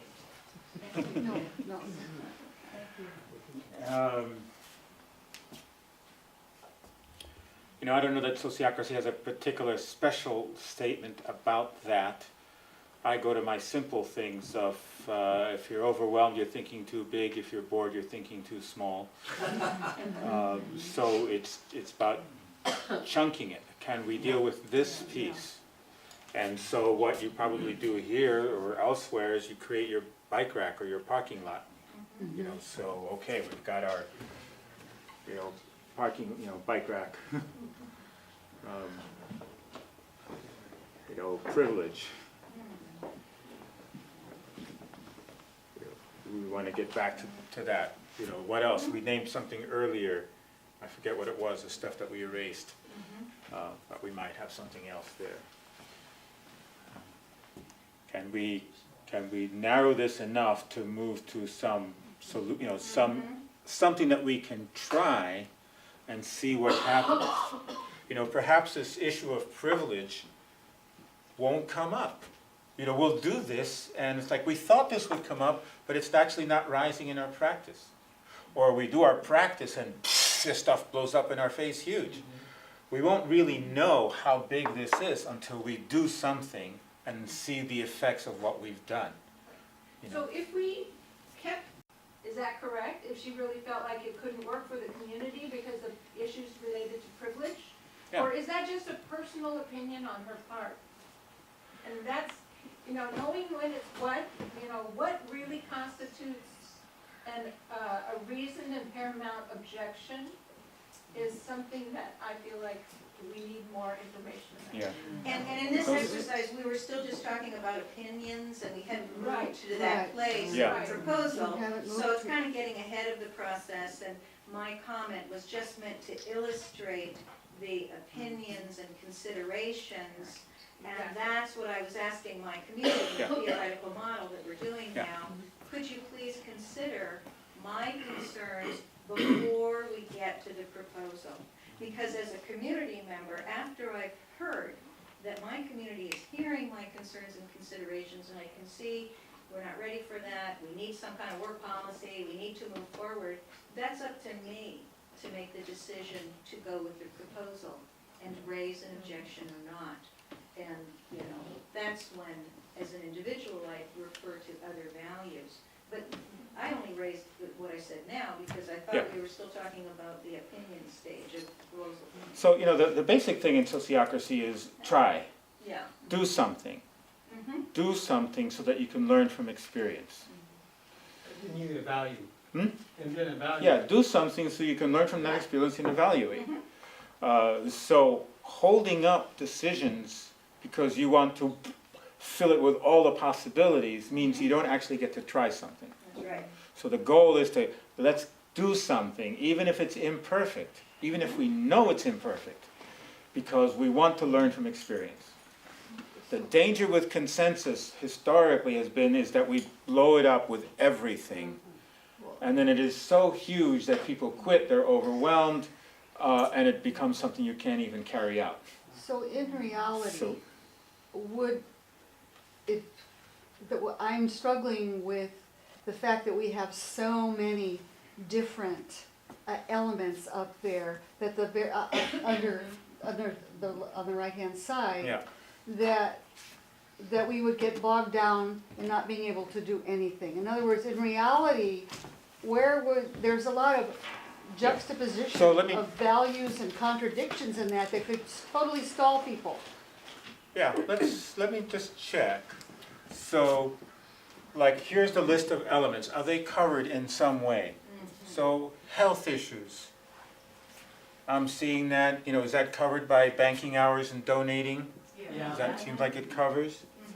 People not around, same banking hours, Yeah. donating. Pay if you don't work, there's something, okay. Kids' activities, we didn't really deal with kids. Would that be work circles determine work needs? So, let me say this, kids is complicated. For the sake of this, can we put kids over here? Yeah. Kids and work, you know, we're not gonna try to tackle that at this moment. It's a worthwhile issue, but let's take that off. So that takes care of these things. Okay. Permanent or temporary, I forget what that meant. Resident, permanent or temporary? The inability to work. Inability to work. Is it a permanent inability or a temporary inability? Yeah, so have Banking we, and donating takes care of temporary, but I'm not sure it takes care of or permanent. permanent. Yeah, you would. It Could. It could. If they had money. You could, you know, pay $100 a month for the rest of your life. Well, the money may take care of it. Okay. So between money and banking hours, donating, perhaps there's enough there? Yeah, Yeah. You know, maybe people will be willing to donate. Yeah, jobs equal no time. So I'm hearing that covered by Money. pay or Banking. Bank or- yeah, banking. banking hours. Donating. Somehow or other that's gonna work. Shared information about the community. I don't think we have that. Record keeping was partly for that purpose. No, it's The working first one. circles determine needs. Mhm. Oh, maybe determine and publish needs. Yeah, okay, publish. Well, plus if you talk, the process and steps of talking shows what the needs in the community are. Yeah. The person gets informed. Okay, so varied economic and other situations. Yeah, we've got That's somewhere in there with the banking, and it's maybe also back over here on the privilege. Is that enough? For kids and work. Scheduled, unscheduled? Probably should, That one could be working circles. Yeah, working circles are determining what the needs are. It seems like that's gonna work itself out Right. in there. Absent owners. pay. We didn't talk about that. We didn't talk about that. Banking hours. Pay, Yeah. they can pay. Well, thanks. So, Same with travel, it's Record up keeping there. also. yeah, We, at the Ecovillage, we have absent owner, or owners that rent, write it into their rental agreement with renters that they do the hours. But if the renters don't do it, the Then owners have to pay. they're Yeah. ultimately responsible, yes. okay, so renters, what am I doing here?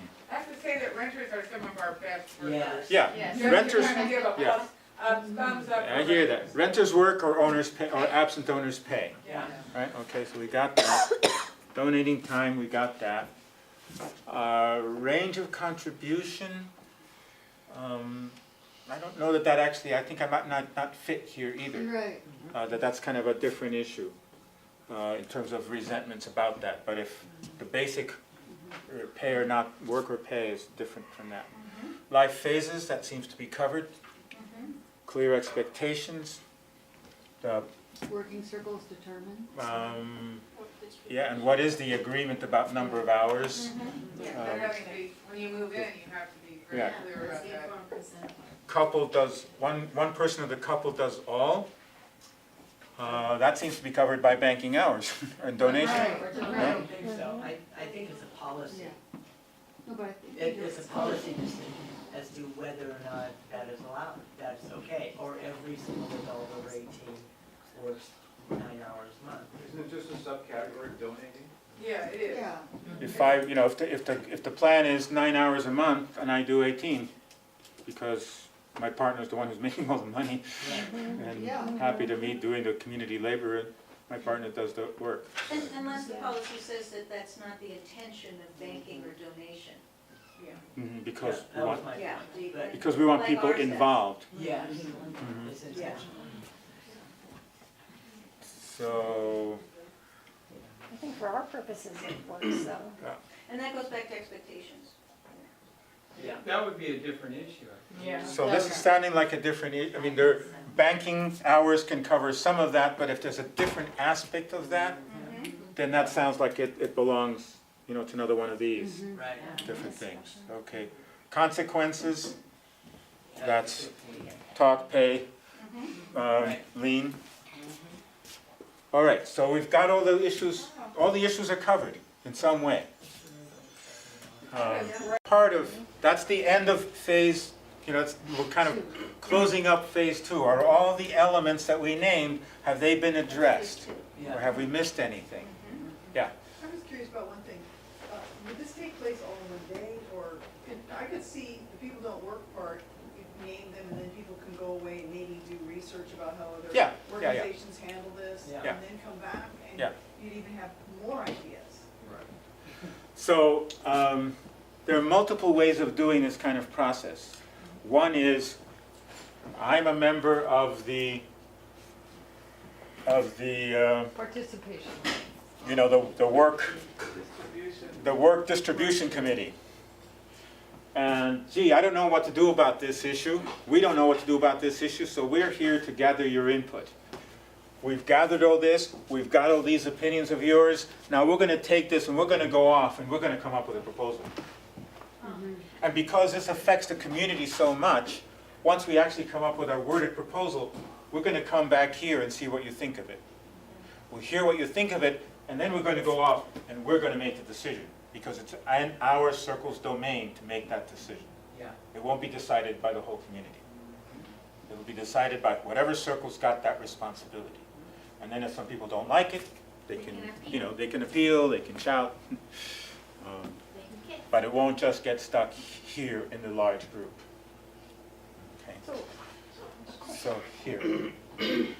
About making those decisions and closing that feedback loop with the feedback that you got from, your community or your pod or. So every policy that gets made should be supported by a rationale. Here's why we made this decision. Because we also need to be able to reinterpret that decision later. It's like, what was this policy? Why did it? Oh, it was meant to accomplish this.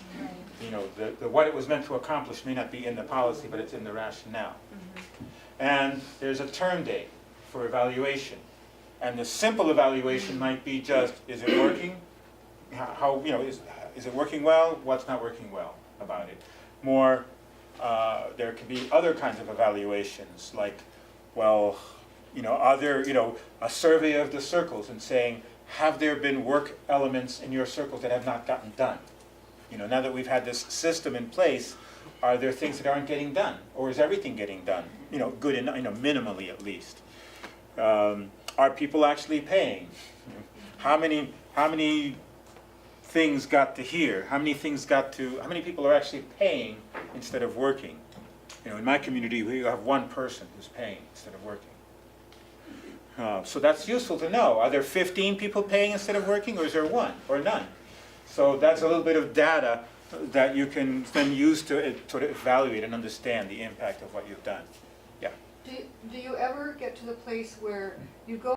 So I think as I'm hearing it, I might come, okay, we've come back, we've got several different ways we could approach this. Here's proposal A. Tell us what you like and what you don't like about this. Here's proposal B. Tell us what you like and don't like about this. Good. Thank you very much. We're going to go and we're going to make our decision. Okay, great. So that was that is within the realm of this model staying healthy. Yeah.